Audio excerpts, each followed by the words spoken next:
Hi buddies, welcome back. It's Anne-Sophie and today I'm going to show you how you can make a screenshot on your Huawei Mate X3. The probably most common one is to press the volume down and the power on and off button here on the side at the same time.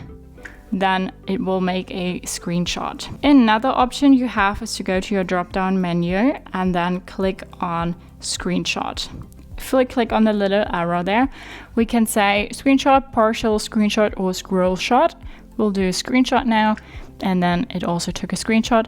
The last option you have is to tap on your phone with your knuckles 2 times, and then it also makes a screenshot. For that to work, you need to go to your settings and then go to accessibility features and then go to shortcuts and gestures, and here take screenshot. Knock twice on the screen with a knuckle to take a screenshot. This needs to be enabled, otherwise you're just knocking at your phone and, well, nothing really happens. If we made our screenshots, we can go to our gallery or click on the screenshot and then we can edit them here. We can draw on them, put filters on them. So that's how you can do a screenshot on your Huawei Mate X3. Hope you liked it, hope it helped. If so, thumbs up, share and subscribe, and I hope to see you next time. Bye.